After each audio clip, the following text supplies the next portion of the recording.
My grandfather was doing it, my dad, all my brothers, my uncles, even my aunts do it.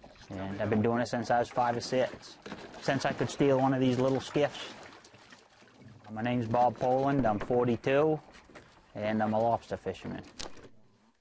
Oh, it's hard work, but you can't beat it. You're your own boss. Go to work when you want, come home when you want. Well, his name's Cole, he's almost 9. So this is his first real year.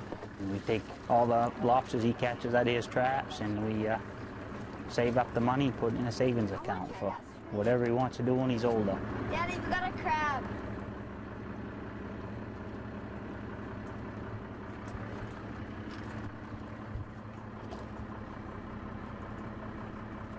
If you try to, run your own business, like we do, you can't get a better price for your lobsters. There's so many out there and they can be bought so cheap everywhere else.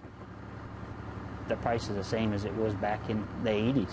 And we've got 2013 expenses and 1980s income. When you do the math, anybody would be hard-pressed to make a living.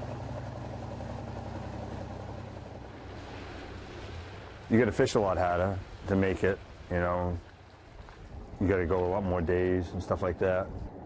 Brent Oliver, and I go lobster fishing off the coast of Maine. Commercial fishing for 33 years. A lot of guys are going year-round rather than just going seasonal, just because they need to make a little extra money. It takes a lot more to make a profit. We ship to Canada for most of the processing. It would help if Maine could pick up some slack on that, and get some help some companies. But the Maine laws for employment are a lot different than Canada.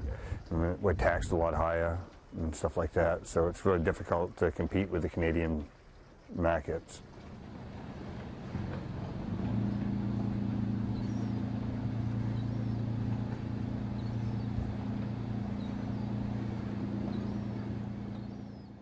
I think it will always be viable. I just don't know if it's going to be as good as it has been in the past. And cycle's just going east, so I see, in a few years that the catches are going to be reduced in this area by quite a lot.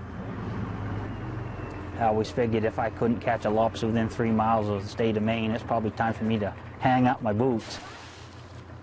A lot of people I talk to, say, well, geez, you don't want your son to do it, do you? Well, there's a lot of pride in, having your son follow in your footsteps, and I can't predict the future, but hopefully if he's got a strong back and work ethic, he can still make it pay, but maybe he can make some money with his brain instead of his back. That wouldn't be too bad.